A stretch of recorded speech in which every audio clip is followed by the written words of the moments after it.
We are a flexible and innovative species, and we have the capacity to adapt and modify our behavior. Now, we most certainly have to do so if we are to deal with climate change. It is the biggest challenge we have yet faced. Reducing the greenhouse gas emissions and adapting to climate change will inevitably require a huge effort. Clearly, this effort will, to a great extent, be won or lost by our ability of bringing along changes in our construction technology and building environment. The aim of building up roadmap is to detail and outline cross-sectorial research and innovation areas in the field of nanomaterials, processes and materials themselves.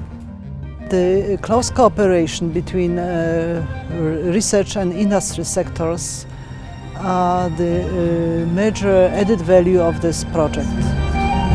Which kind of technological barriers do you consider as important and which kind of actions would you promote? The research we are doing will bring us many novelties on isolation, on ventilation systems, heat pumps, etc., etc. But we should be aware that also many materials and equipments do exist today already to improve that house from a G label to A or even E+ label.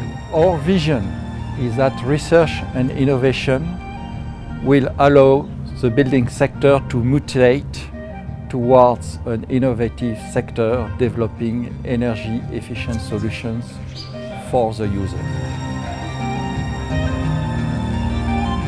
Indeed, the construction industry is a large contributor to CO2 emissions, with buildings responsible for nearly 40% of the total European energy consumption and a third of its CO2 emissions.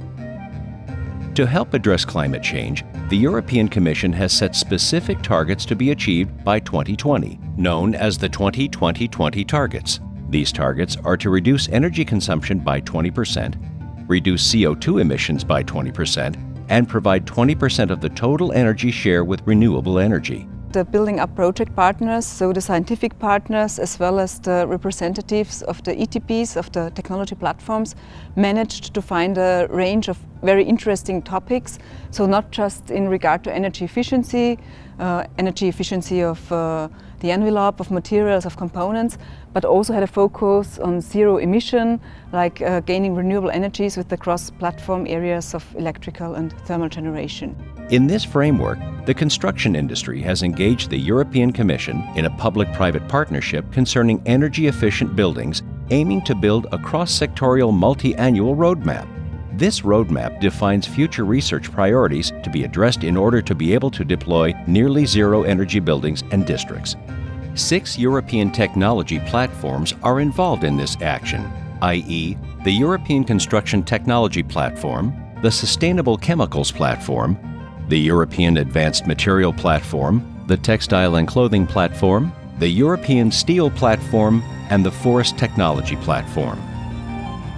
This research and innovation roadmap should answer the following key questions. What is our current practice in relation to the use of energy in buildings? Or simply put, where are we standing now? What are the trends and drivers for the future to reduce energy consumption in building? What barriers and challenges do we foresee on our road to the future energy-efficient built environment? Which techniques and materials do we have to develop to overcome these barriers? A panel of experts from industry, universities, and research institutes joined their forces in the Building Up project to tackle these questions and come up with a strategy for future development. Obviously, the steel industry is one of the first industries that recognized this as a challenge, and we started working on developing our own roadmap. And now we are very, very pleased that we see other players from other industries coming together around the table to jointly address this issue. Saskem believes that the way for the future is through cross-platform collaboration and innovation.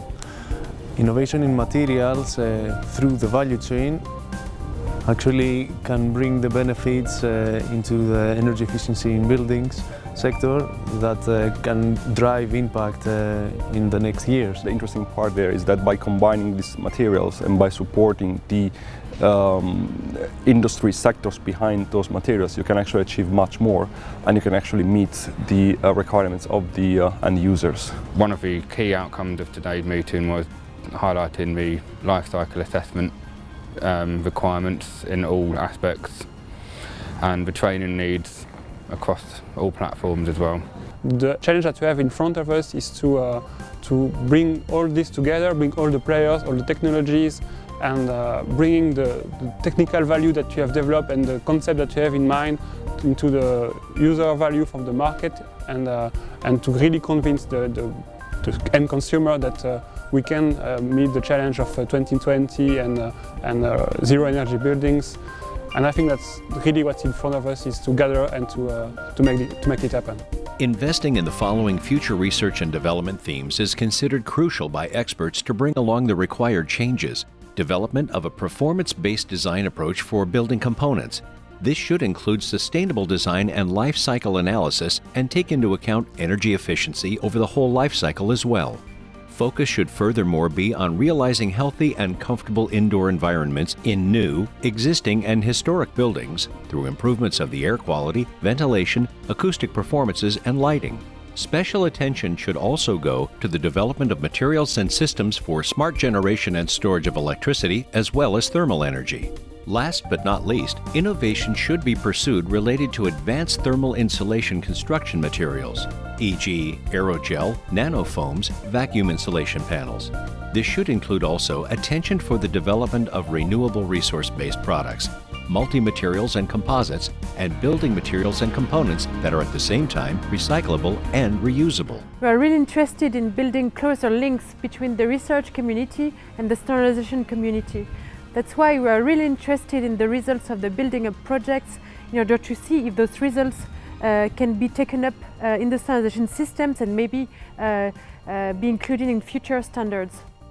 I think an important part of our roadmap will be the social economic research, combining technicians as we are with people who do social research in how we reach the hearts and minds of the European citizen to really making his house more energy friendly, making his building more energy friendly.